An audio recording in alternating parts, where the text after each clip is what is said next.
પ્રભુની સ્તુતિ કરીએ છીએ આજના સમય દિવસ માટે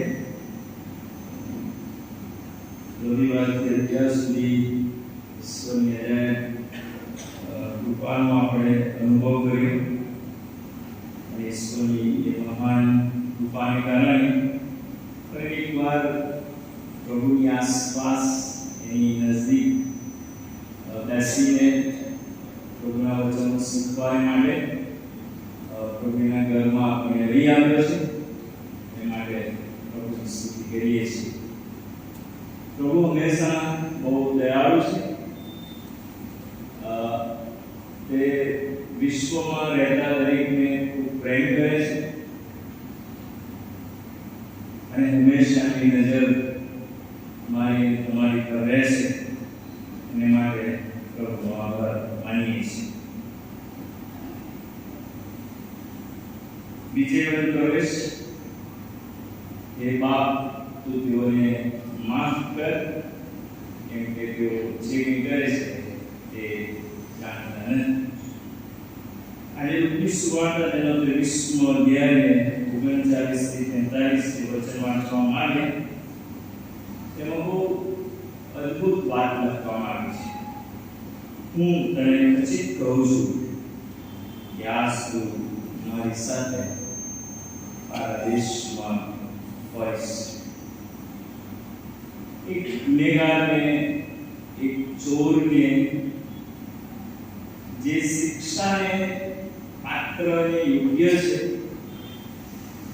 જેને સમાજ ધિક્કારે છે, સમાજની દ્રષ્ટિમાં જેની કોઈ કિંમત નથી અને એના કારણે તેને વધસ્તંભ પર ટાંગી દેવામાં આવે છે, એવી એક વ્યક્તિ જે પ્રભુને પોકારે છે, કહે છે કે પ્રભુ તેને કહે છે કે આજ તું મારી સાથે પારદેશમાં હોઈશ.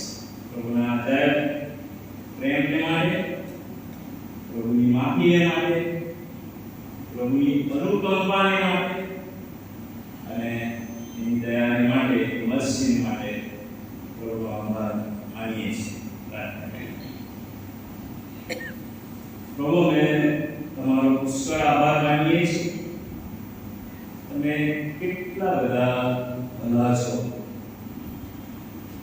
તમે પૃથ્વીની પૃષ્ઠ પર રહેતા સમગ્ર વિશ્વના લોકોને પ્રેમ કરો છો. તમે દયા દર્શાવનાર અને માફી આપનાર પ્રભુ છો. તમારા પ્રેમનો કોઈ પાર નથી. તમારી માફીની કોઈ સીમા નથી. એ માફી આપનાર પ્રભુની સમક્ષ જ્યારે અમે આવેલા છીએ ત્યારે મૂંઝવણ પાત્રને પ્રભુ તમે સહાય કરો. તમે બોલો, અમે સાંભળીએ અને તમારા દયા અદ્ભુત વચનો જે અમારા જીવનને માટે તમે તૈયાર રહ્યા છે તેના અમે ભાગીદાર બની એવી મારી પ્રાર્થના પ્રભુ ઈસુ ખ્રિસ્તના પવિત્ર અને પ્રમાણ નામથી માંગીએ છીએ અને સાંભળો અને કરો. આમેન. આપ સર્વને સાંજની પ્રેમ સલામ. સલામ તો બોલો. લુકની સુવાર્તાનો 23મો અધ્યાય એના 39 થી 43માં વચનમાંથી થોડો સમય જેમ જેમ દિવસ જાય તેમ સમય ઓછો થાય જેવું માનશો નહીં, પણ થોડો સમય આપણે પ્રભુના વચનમાંથી શીખવા માંગીએ છીએ. જેની પાસે કોઈ શક્યતા જ ના હોય, જેની પાસે કોઈ આશા જ ના હોય, હવે જીવન સમાપ્ત થઈ ગયું છે એવી ઘડી જે વ્યક્તિ ગણી રહી હોય અને એવું કહેવામાં આવે કે આજ તું મારી સાથે પારદેશમાં હોઈશ. પ્રેઝ ધ લોર્ડ અને હાલેલુયા. પ્રભુનો બહુ જ આભાર માનીએ છીએ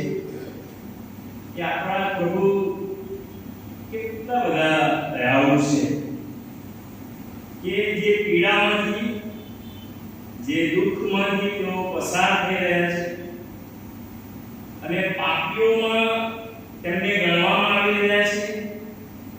બે મુખ્ય ગુનેગારોની સાથે એમને લટકાવવામાં આવ્યા છે અને તેમ છતાંય એક ઠઠ્ઠા કરે છે અને અપેક્ષા રાખે છે.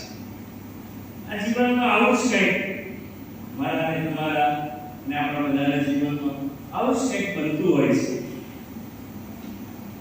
કોઈ ઠઠ્ઠા કરે છે અને કોઈ બહુ મોટી અપેક્ષા સાથે પ્રભુની પાસે આવે છે. અને મારી અને તમારી પણ એવી અપેક્ષા છે કે પ્રભુ તમે મારા પર દયા કરો. પ્રભુ તમે મને તમારા રાજ્ય માટે તૈયાર કરો. પ્રભુ મને તમારી પાસે રાખો.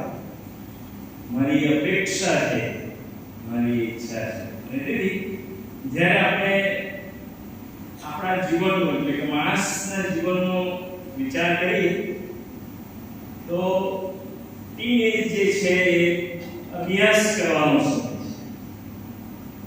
પછી થોડા મોટા થાય એટલે અમુક ઉંમર થયા પછી લગ્ન અને લગ્નની જવાબદારી આવે છે. અને ત્યાર પછી માણસના જીવનની અંદર ત્રીજો તબક્કો આવે કે લગ્ન કરીને તરીખામ થાય અને આખા કુટુંબને સંભાળવાની જવાબદારી આવે છે. અને માણસ જન્મે છે ત્યારથી ઘણા બધા કામોમાં તે મુકાય છે અને એની ઘણી બધી ઈચ્છાઓ હોય છે. ટીનેજ, લગ્ન જીવનની જવાબદારી અને ત્યાર પછી એક તબક્કો એવો આવે કે સારા ઘરની જવાબદારી, કુટુંબની જવાબદારી માણસની ઉપર આવે છે અને એને કંઈક કરવાની ઈચ્છા હોય છે પણ તે કરી શકતો નથી. પવિત્ર શાસ્ત્ર બાઇબલ આપણને આપણા જીવન વિશે ઘણી બધી વાતો કહે છે. ઘણી બધી અપેક્ષાઓ ઈશ્વરે તમારા અને મારા માટે રાખેલી છે.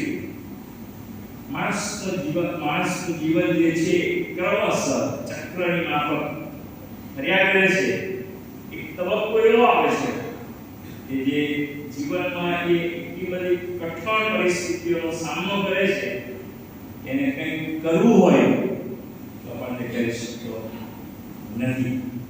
આવી ભૂમિકા અથવા તો આવું જે જીવન મારું અને તમારું વપરાય છે, ખર્ચાય છે, ચાલે છે, હું અને તમે એમાંથી પસાર થઈએ છીએ. અને ઘણી બધી વાર એમને એમ જીવન પૂરું પણ થાય છે.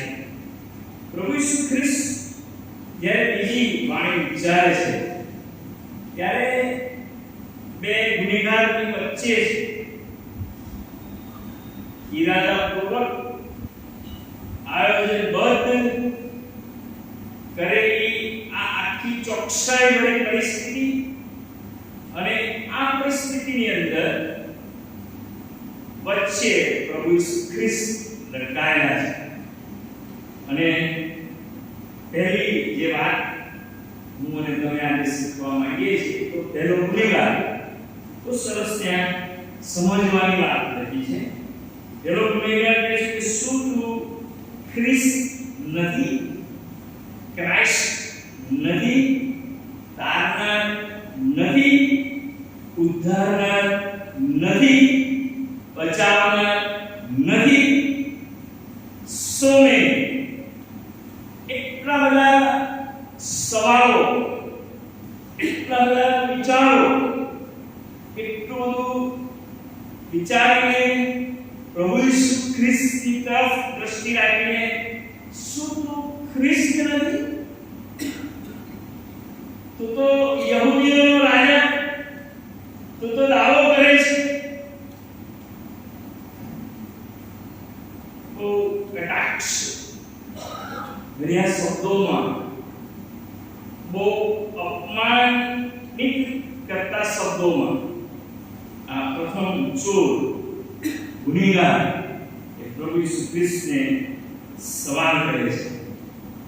હવે આ ગુનેગાર આ ચોર તો સાચે જ ઈરાદાપૂર્વક આયોજનબદ્ધ ચોરી કરવામાં કે ગુનેગાર તરીકે કે ગુનાહ કરવામાં પકડાયો છે, અને તો બહુ ચોક્કસ જે સરકાર કે જે નિયમો હતા એ નિયમ પ્રમાણે ગુનેગાર જ હતો.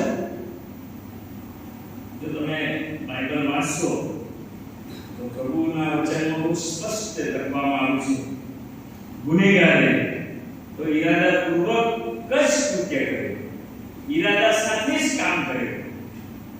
પ્રભુ ઈસુ ખ્રિસ્ત એવો કોઈ જ કામ નથી કર્યું. પ્રભુ ઈસુ ખ્રિસ્ત કોઈ એવા ગુનામાં સંડોવાયા નથી.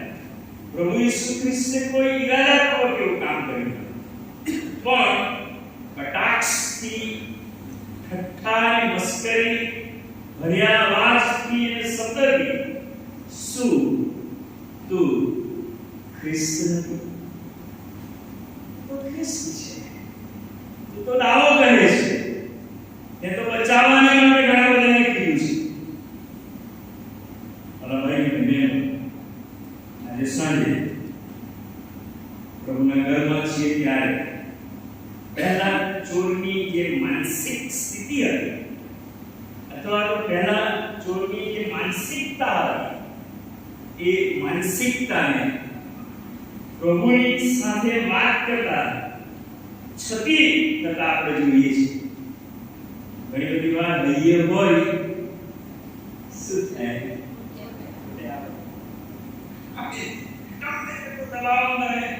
ક્યાંક તો એ નીકળી જાય, ક્યાંક તો નીકળી જાય. બહુ સ્પષ્ટ રીતે ઈરાદા સાથે, મસ્કરી સાથે, ઠઠ્ઠા સાથે, શું તું ખ્રિસ્ત નથી? ભાઈ બહેનો, બહુ અઘરું લાગે દાવો કરનાર, ઉદ્ધારનાર ખ્રિસ્ત કે જેની સામે એક ગુનેગાર જેણે ગુનો કર્યો છે, એ આવા શબ્દોથી એની માનસિક પરિસ્થિતિ જે છે, અથવા તો માનસિક જે વિચારો હતા, એ વિચારોથી પ્રભુ ઈસુ ખ્રિસ્તની સાથે વાત કરે છે. શું પ્રભુ ઈસુ ખ્રિસ્તે આવો ગુનો કર્યો? ના, પ્રભુ ઈસુ ખ્રિસ્તે તો કોઈ ગુનો નહોતો કર્યો કે જેમને આ શિક્ષા આપવામાં આવે. ભાઈ બહેનો, એમણે કશું જ કર્યું નહોતું. તેઓ તો તદ્દન નિર્દોષ હતા. એમણે કદી પાપને પણ જાણ્યું નહોતું. પણ આ ગુનેગાર, એ ગુનેગારોની વચ્ચે એક ગુનેગાર ઠઠ્ઠા સાથે, શું તું ખ્રિસ્ત નથી? યશાયાના પ્રવચન પુસ્તકનો 53 અધ્યાય 12મી કલમ. તે માટે હું મહાન પુરુષોની સાથે તેને હિસ્સો વહેંચી આપીશ, અને પરાક્રમીઓની સાથે તે લૂંટ વહેંચશે, કારણ કે તેણે પોતાનો આત્મા મરણ પામતા સુધી રેડી દીધો. આપણી આવી કોઈ નાજુક પરિસ્થિતિ હોય તો આપણે શું કરીએ? પ્રભુ ઈસુ ખ્રિસ્ત કોઈ વાત એવું કરતા નથી કે કહેતા નથી, અને તેથી તે અપરાધી ન હોવા છતાં પણ તેને અપરાધીઓમાં ગણવામાં આવે છે. તે પાપી ન હોવા છતાં પણ તે પાપીઓમાં ગણાય છે, અને તેથી કહે છે કે તે અપરાધીઓમાં ગણાય, પણ તેમણે ઘણા બધા પાપ માફી લીધા અને અપરાધીઓ માટે મધ્યસ્થી કરી. શું તું ખ્રિસ્ત નથી? પણ એ જ ખ્રિસ્ત મધ્યસ્થી કરે છે, એ જ ખ્રિસ્ત માફી આપે છે, એ જ ખ્રિસ્ત પ્રેમ કરે છે, એ જ ખ્રિસ્ત અનુકંપા રાખે છે, એ જ ખ્રિસ્ત એના પ્રત્યુત્તરના જે પ્રશ્ન છે એના પ્રત્યુત્તર તરીકે બીજા ચોરના જીવનમાં બહુ અજાયબ કામ કરે છે. અને તેથી મારા ભાઈ બહેન, જે ભવિષ્ય વચન હતું એ આ વધસ્તંભ પર લટકાયેલા બે ગુનેગારોની વચ્ચે પ્રભુ ઈસુ ખ્રિસ્તને માટે કરવામાં આવેલું ભવિષ્ય કથન અહીંયા પૂરું થતું આપણે જોઈએ છીએ. મારા ભાઈઓ અને બહેનો, વધસ્તંભની શિક્ષા એ સહેલી નથી, કોઈ પણ રીતે સહેલી નથી.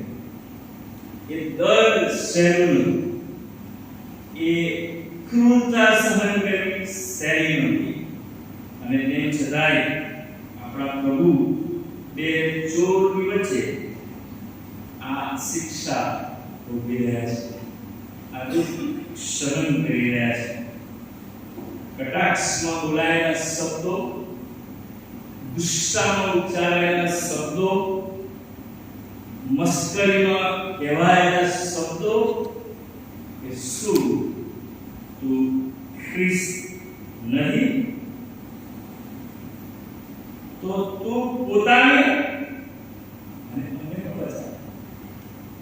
એની અપેક્ષા નહોતી, એની આશા નહોતી, એની લાગણીઓ જાણે કે પોતે બચે એ રીતે કટાક્ષ ભર્યા શબ્દોથી મસ્કરીના સ્વરૂપમાં કહીને તું તો ખ્રિસ્ત છે, તું પણ બચી જાય અને અમને પણ બચાવ.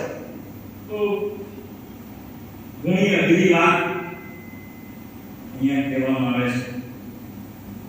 કેટલી બધી વાત અહીંયા આપણે એક વસ્તુ કે બાબતને જોઈ શકીએ છીએ કે દીવાને બદલે એ મસ્કરી કરે છે.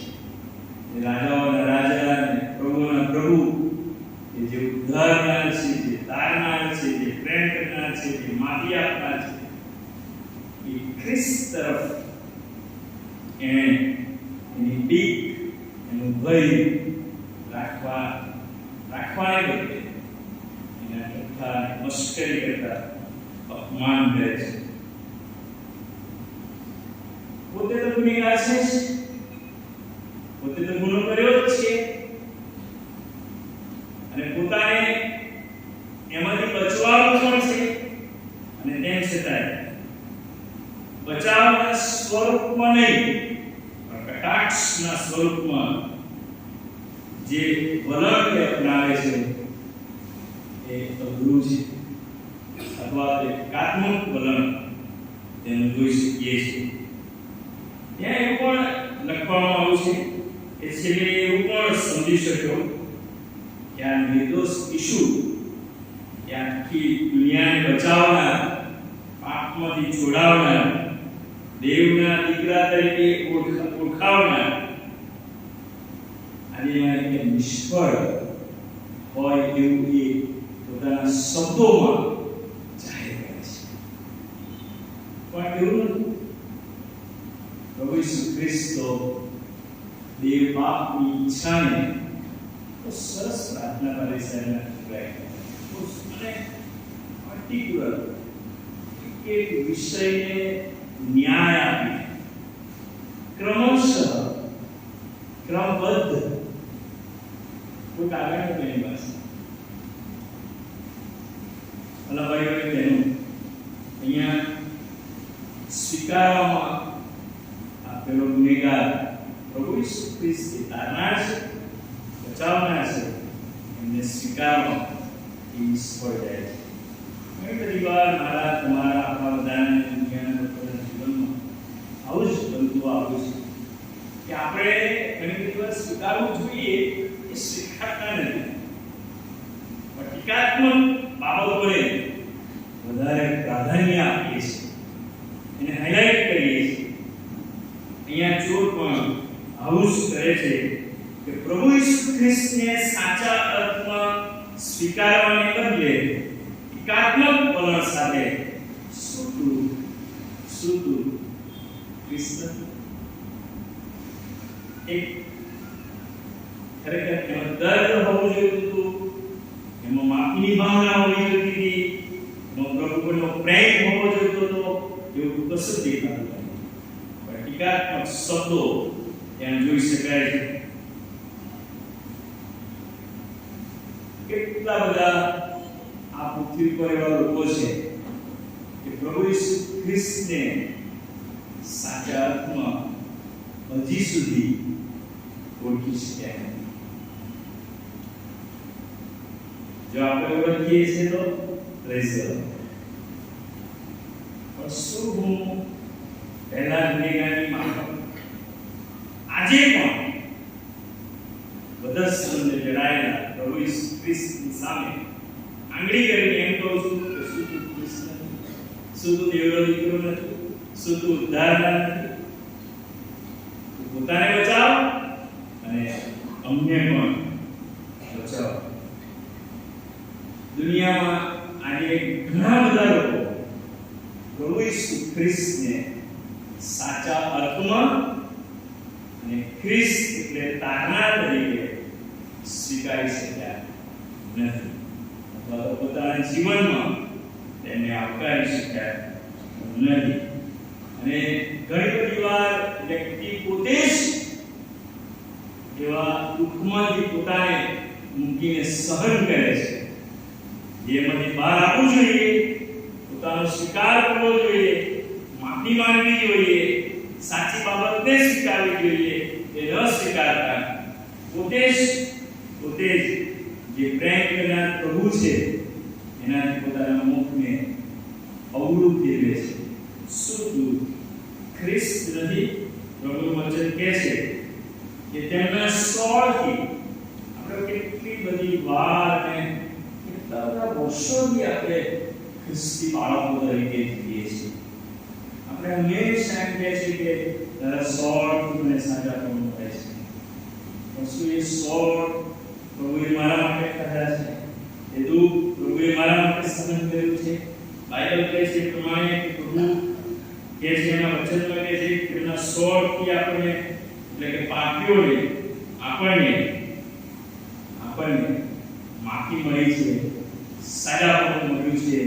એ સોળ મારાને તમારાને દુનિયાના બધા જ લોકો માટે તેઓએ પોતાના શરીર પર પડવા દીધા છે અને તેમણે સહન કર્યું છે. પણ તેમ છતાંય એ જે પોતાનાની પાસે આવ્યો પણ પોતાના લોકો તેને ઓળખી શક્યા નહીં. શું તું ખ્રિસ્ત નથી? પોતાને બચાવ અને અમને પણ બચાવ. બીજો પહેલા ચોરની સ્થિતિ, માનસિક સ્થિતિ, માનસિક વિચારો, એની જે લાગણીઓ, એની તરત અને ઠઠ્ઠા અને મશ્કરીના શબ્દો, તું ખ્રિસ્ત નથી, પોતે બચ અને અમને પણ બચાવ.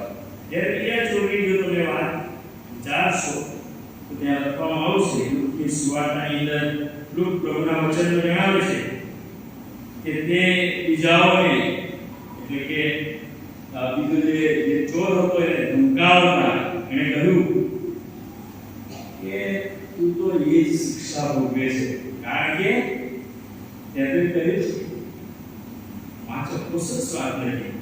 બીજા કોઈએ આ પ્રમાણે કહ્યું કે તું તે જ શિક્ષા ભોગવે છે, તે છતાંય તું ઈશ્વરથી પણ દીતો નથી.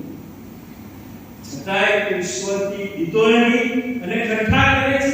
છતાંય તું ઈશ્વરથી દીતો નથી અને મસ્કરી કરે છે. તું ઈશ્વરથી દીતો નથી કે દાવો કરે છે. ઘણી બધી વાત હું અહીંયા કહીશ એમ છું. બીજા ચોરે પહેલા ચોરને આ પ્રમાણે કહ્યું કે તું તે જ શિક્ષા ભોગવે છે, તે છતાંય તું ઈશ્વરથી પણ દીતો નથી. આપણે તો યોગ્ય રીતે જ શિક્ષા ભોગવે છે. એટલે પહેલા ચોરની માનસિકતા બીજો ચોર સમજીને જણાવે છે અને પછી બીજા ચોરે પણ પોતાની જાતને એની સાથે સરખાવતા કહે છે આપણે તો યોગ્ય શિક્ષા ભોગવીએ છીએ.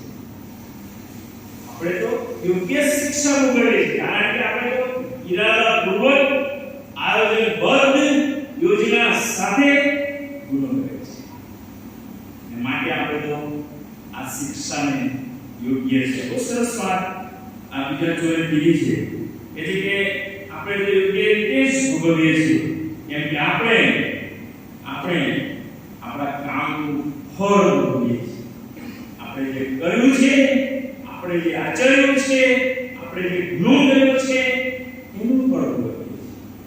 અને પછી બહુ સરસ વાત એણે લખી છે, આપણા કામનું ફળ પામીએ છીએ, પણ તેણે પ્રભુ ઈસુ ખ્રિસ્તે કંઈ જ ખોટ કરી નથી. પહેલો કે છે શું તું ખ્રિસ્ત નથી? બીજું શું કહે છે? એને કંઈ ખોટું કરી નથી. ડિફરન્સ કેટલો છે? ગુનેગાર છે બંને, અને બંને ગુનેગાર માનસિકતા ગુનેગાર છે, અને તેમ છતાંય પહેલા ગુનેગાર કરતા બીજો ગુનેગાર એવું કહે છે આપણે તો યોગ્ય રીતે જ ભોગવીએ છીએ, પણ તેણે તો એવું કશું જ કર્યું નથી. એટલી ગજબની વાત. હવે વધસ્તંભ પર આ બંને ગુનેગાર વચ્ચે પ્રભુ ઈસુ ખ્રિસ્ત, બંને ગુનેગાર મરણની નજદીક છે. એક ઠઠ્ઠા સાથે જોડાયેલો છે, મસ્કરીના વિચારો સાથે રજૂઆત કરે છે, જ્યારે બીજો કહે છે આપણે તો એ જ શિક્ષા ભોગવીએ છીએ, પણ તેણે એવું કશું જ કર્યું નથી. ભલા ભાઈઓ અને બહેનો, આ સમજવાની વાત છે કે ગુનેગાર પણ પ્રભુ ઈસુ ખ્રિસ્ત એ દેવના દીકરા છે. પ્રભુ ઈસુ ખ્રિસ્ત એ તારનાર છે. પ્રભુ ઈસુ ખ્રિસ્ત એ ઉદ્ધારનાર છે. પ્રભુ ઈસુ ખ્રિસ્ત એ માફી આપનાર છે. પ્રભુ ઈસુ ખ્રિસ્ત એ પ્રેમ કરનાર પ્રભુ છે. એ બીજો ચોર જાહેર કરે છે અને એવું કશું જ કર્યું નથી. આપણે તો સાચે જ જે શિક્ષા ભોગવીએ છીએ એને હકદાર છીએ, અને એવું કંઈ જ કર્યું નથી. અને પછી હે ઈસુ, તમે તમારા રાજ્યમાં આવો ત્યારે મને સંભાળજો. કહેવાની બાબત એ છે કે મરણ નજદીક હોવા છતાં હવે મરણને ભેટવાનું છે. થોડા સમયમાં બધું પૂરું થવાનું છે. જ્યારે એકઠા કર્યા બીજાએ પોતાની જાતને પ્રભુ ઈસુ ખ્રિસ્ત એ પ્રભુ છે એને સમજી શકે છે, એ જાણી શકે છે કે આ પ્રભુ છે, આ દેવના દીકરા છે, જે મને માફ કરે છે, મને માફ કરનાર પ્રભુ છે. અને તેથી કહે છે પહેલા ચોરની માનસિકતા કરતા બીજા ચોરની માનસિકતા આપણે અલગ જોઈ શકીએ છીએ. આમ તો એવું કહેવાય કે ગુનેગાર હોય તો ગુનેગારના વિચારો, પણ ગુનેગાર હોવા છતાંય એ ગુનેગારના મનમાં જે વિચાર આવે છે એ મને તમને બહુ મોટો પડકાર આપે છે. અને સાહેબ પ્રભુના ઘરમાં જ્યારે આપણે ઉપસ્થિત છીએ ત્યારે આ વાતને સમજવાની ખૂબ જરૂર છે. પ્રભુની આગળ તો હું એકદમ પાપી છું, આપણે એકદમ પાપી છીએ. એની સભાનતા એ મારામાં હોવી જોઈએ, એની કબૂલાત એ મારામાં હોવી જોઈએ, એ સમજ આપણા બધામાં હોવી જોઈએ. એવું આ વચન મને તમને શીખવે છે કે જે એની માનસિકતા અલગ જોવા મળે છે. અને ઈસુ એ માફી આપનાર સતો અને શાંત વ્યવહાર કરનાર ઈશ્વર છે. એ વધસ્તંભ પરથી પણ પ્રભુ ઈસુ ખ્રિસ્તને સમજી શકે છે. આ ઈસુ જેણે કોઈ ગુનો કર્યો નથી, આ ઈસુ કે જે બચાવનાર ઈસુ છે, આ ઈસુ કે જે માફ કરનાર ઈસુ છે, આ ઈસુ આજે પણ મને માફ કરી શકે છે, એ ઈસુ છે. અને તેથી કહે છે કે તમે તમારા રાજ્યમાં આવો ત્યારે તમે મને સંભાળજો. બીજો ચોર કે પ્રભુ ઈસુ ખ્રિસ્ત એ દેવના દીકરા છે, એ દેવ છે, એ ઈશ્વર છે. એ વાતને બહુ ગહેરાઈથી સમજ અને સભાનપણે સમજીને પ્રભુ ઈસુ ખ્રિસ્તને પોતાની રિક્વેસ્ટ અથવા આજીજી કરે છે. બીજો ચોર કે પોતાના ગુનાને, પોતાની પરિસ્થિતિને જાણે છે, હોળીમાં જ્યારે પ્રભુ ગયા ત્યારે પિત્તર પોતાની પરિસ્થિતિને સમજી છે કે હું આપીશ ભાઈઓને વધસ્તંભ પર એક ગુનેગાર કથા સાથે ગુનેગાર એની માનસિકતા પ્રભુ ઈસુ ખ્રિસ્તને સમજીને પોતાની જાતને નિહાળે છે. હું કોણ છું? હું કેવો છું? હું માફીને લાયક પણ નથી, યોગ્ય પણ નથી. તેથી રિક્વેસ્ટના ફોર્મમાં જે ગુનો કર્યો છે એની શિક્ષા ભોગવી રહ્યો છે ત્યારે તેના ચોર કરતા અલગ વિચારો રજૂ કરે છે. પહેલો ચોર એ બાહ્ય અને દુનિયાવી દ્રષ્ટિથી ઈસુને જોતો હતો. બહુ સરસ વાત છે. બંને ગુનેગારના વિચારો મુજબના છે. પહેલો ચોર એ છે કે બાહ્ય અને દુનિયાવી દ્રષ્ટિથી જુએ છે, જ્યારે બીજો ચોર છે એ પ્રભુ ઈસુ ખ્રિસ્ત જે દેવના દીકરા છે એવો શીખે છે. એ ઇનસાઇડ પ્રભુ કેવા છે, કોણ છે, એ શું કરી શકે છે એના અનુભવમાં પોતાની જાતને લઈ જાય છે.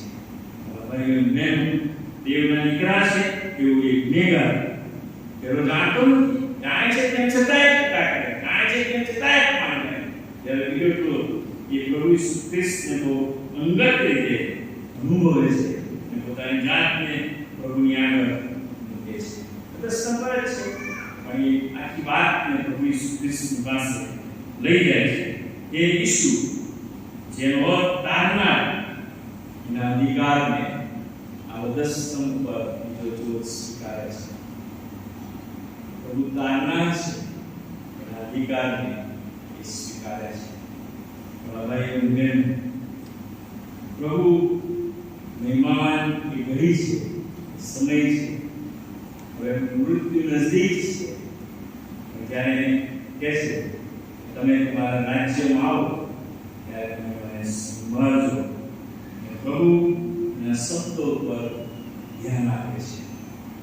બાઇબલનું સરસ પ્રભુના વચનો હંમેશા મને ઉત્તર આપે છે કે જ્યારે તમે તેને નિહાળો છો ત્યારે પ્રભુ તમને પણ જ્યારે તમે એને જુઓ છો એ પહેલા એ તમને જુએ છે. કિસ્સા 139 બહુ સરસ લખ્યું છે. તમારું બેસવું તથા તમારું મૃત્યુ માને છે એ તમારા હૃદયના વિચારોને વેગળેથી સમજે છે. તમારા હૃદયના વિચારોને વેગળેથી સમજે છે. તેથી પ્રભુની આગળ બીજો ચોર પોતાની જાતને મૂકીને, પોતાની જાતને સમજીને, પોતાના ગુનાઓને જાણીને રિક્વેસ્ટના ફોર્મમાં કહે છે તમે તમારા રાજ્યમાં આવો ત્યારે તમે મને સંભાળજો. બીજા ચોર એ પોતાની પાપી અવસ્થા ઈશ્વરની આગળ રજૂ કરે છે. તેથી એ તો પાપી હોવાના કારણે શિક્ષાને લાયક છે, પાપી હોવાના કારણે માફીને લાયક નથી. એ છે પાપી છે માટે શિક્ષાને લાયક છે. પ્રભુએ પાપ કર્યું નથી, કશું ખોટું કર્યું નથી. પ્રભુ ઈસુ ખ્રિસ્ત એ પવિત્ર છે, પાપી પર પ્રેમ કરે છે. તેથી છેલ્લી વાત કહીને આજનો સંદેશ પૂરો કરવા માંગુ છું. પ્રભુ ઈસુ ખ્રિસ્તે આપેલો જવાબ એ સમયના બંને ગુનેગારોમાંથી બીજા ગુનેગાર માટે તે હતો તેની માટે પણ કૃપા રાખી છે. અને મારા તમારા માટે પણ એ કૃપા રાખી છે. પ્રભુ ઈસુ ખ્રિસ્તનો જવાબ લુકની સુવાર્તા અને લુક ચેપ્ટર 23 verse 43 તેમણે તેને કહ્યું હું તને ખચિત કહું છું કે આજ તું મારી સાથે પારાદીશમાં હોઈશ. બહુ મોટો આશીર્વાદ, બ્લેસિંગ બીજા ચોર પ્રાપ્ત થાય છે. ભાઈ બહેન શારીરિક પીડા, માનસિક પરિસ્થિતિ, શારીરિક પરિસ્થિતિની અંદર સતત લોહી નીકળી રહ્યું છે મસ્તક પર, અને એવા સમયની અંદર મરતા પહેલા બીજા જોગની રિક્વેસ્ટ પ્રભુ માન્ય કરે છે અને કહે છે કે આજ તું મારી સાથે મારા દેશમાં હોઈશ. મૃત્યુદંડ જેને ફરમાવવા માંગ્યો, રાજા આપીને એમ કહે છે કે હું તને માફ કરું છું, આજથી તું મારા મહેલમાં રહી શકે છે.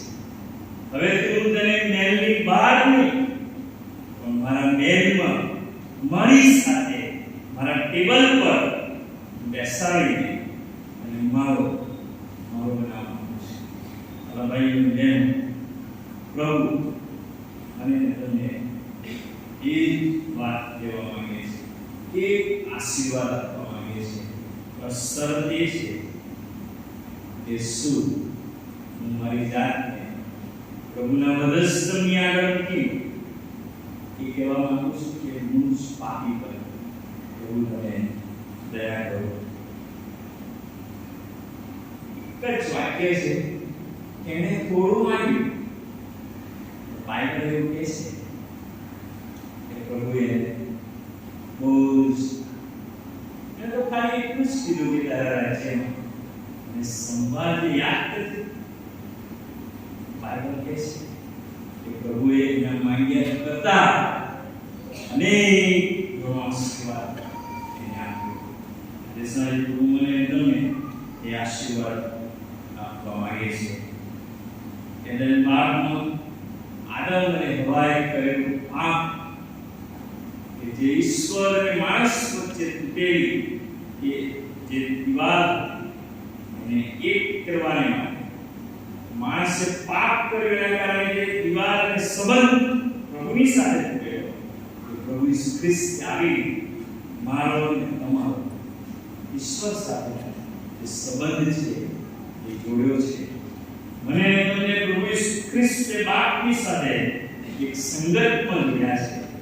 અને તેથી આપણે પ્રભુનો આભાર માનીએ છીએ. એફેસિયન્સ ચેપ્ટર 3, એફેસિયનો પત્ર 3 અધ્યાય અને તેની 20મી કલમ. હવે જે આપણામાં કાર્ય કરનાર સામર્થ્ય પ્રમાણે આપણે માંગીએ કે કલ્પીએ એ કરતા આપણે માટે પુષ્કળ કરી શકે છે. મારા ભાઈઓને શું મારી કેટલી ઈચ્છા છે, હું શું માંગુ છું. એફેસિયન્સ 3:20. હવે જે આપણામાં કાર્યના સામર્થ્ય પ્રમાણે આપણે માંગીએ કે કલ્પીએ કે આપણા માટે પુષ્કળ કરી શકે છે એ ખ્રિસ્ત આપણા તારનાર એની પાસે હું તમે આવીએ એની પાસે જઈએ. શું તું ખ્રિસ્ત જ્યારે બીજું કહે છે કે શું તું જાણતો નથી કે આપણે તો યોગ્ય શિક્ષા ભોગવીએ છીએ? એને તો કોઈ જ પાપ કર્યું નથી. પછી કહે છે રાજ્યમાં તું આવે ત્યારે તું મને સંભાળજે. એટલે સીધે આનંદ કહે છે એમ કે તમે કૃપાથી વિશ્વાસ દ્વારા તમે કૃપાથી વિશ્વાસ દ્વારા તારણ પામેલા છે. હું અને તમે ઈશ્વરની અજાયબ કૃપામાં અને હદ કૃપામાં બાળકો બન્યા છે. અને બાળકો બન્યા છે ત્યારે શું હું આજે સાંજે શું ખ્રિસ્ત નથી એ કહેવા માટે ઉભો છું કે આવ્યો છું? બીજા ગુનેગારને માફ અને કોઈ ગુનો કર્યો નથી એ બાપ તું તારા રાજ્યમાં તું મને સંભાળશે. આવો આપણે એ ઈશ્વરની પાસેથી જે ઈશ્વર તને કદી ભૂલી ગયા, ઈશ્વર કદી તને ભૂલી ગયા, ઈશ્વર તને બોજ માત્ર શરત છે એ મારા તારના છે, એ મારા ઉદ્ધારના છે, અને આજે પણ તેને માફ કરે છે, માફ કરે છે, માફ કરે છે. તમને ખૂબ પ્રેમ કરે છે, ખૂબ પ્રેમ કરે છે. ખાલી આપણે એની પાસે રહેવાનું છે. એ બાપ રાજ્યમાં તમને સંભાળે. પ્રભુ આપણે કૃપા આપે, એ આશીષ આપે કે આપણે બે ચોર વચ્ચે પ્રભુ એક વિચાર રજૂ કર્યો, બીજા વિચાર રજૂ કર્યો. આજે આપણે ક્યાં છીએ? શત્રુઓ કા નિશાન ટીવી के बीच से मुझे सोच तो सुंदर है, मुझ पर असर करता नहीं है तो सुंदर है. पाया इनके बीच से हम जो सो मुझे ना पश्चिम अंतरा है. मेरे शत्रु का निशान मुझ पर न होगा असर है. कहीं बनाया तो वो सुंदर है, वो सुंदर बीच गमे તે પરિસ્થિતિ હશે, ગમે તે સંજોગો હશે, મારી તમારી પર કદી અસર કરી શકશે. તો આ વચનો સમજવા અને તમને કૃપા આપે જેથી કરીને જે ઈશ્વર મારા નાના છે, બચાવના છે, એનો અનુભવ મારી જાતને ઈશ્વર મદદ કરશો.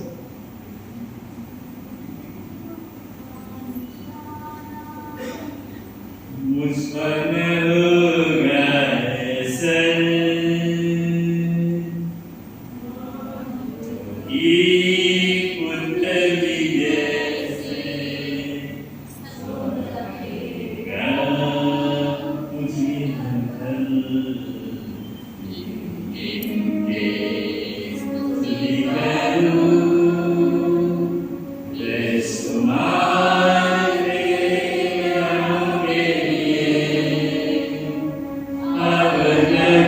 तूने संभाला हमें ख्वाबों में किए हुए.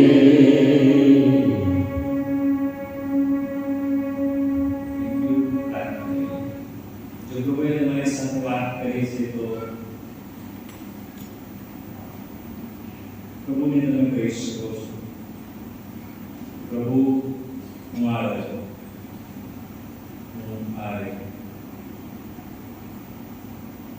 प्रभु मैं आ समय तुम्हारा अद्भुत नजर वचनों માટે આભાર માનીએ છીએ. અને મારી જાતને તમારી પાસે લાવીએ છીએ. આ પૃથ્વી પર ઘણા બધા પ્રશ્નો અને વિડંબણાઓ છે, અને એ બે પાર પ્રભુ તમે અમારી સાથે છો. એના અનુભવમાં પ્રભુ તમે અમને લઈ જાઓ. જેમ પ્રભુ બીજા ચલે કર્યું, તું તારા રાજ્યમાં प्रभु તમે બહુ મોટો આશીર્વાદ આપો કે આજ સુધી મારી સાથે બસ. પ્રભુ તમે અમને કૃપા આપો કે આ વચનોને સમજી શકીએ અને મારા જીવનમાં ઉતારી શકીએ. એ મારી પ્રાર્થના પ્રભુ ઈસુના નામથી માંગીએ છીએ અને સાંભળો.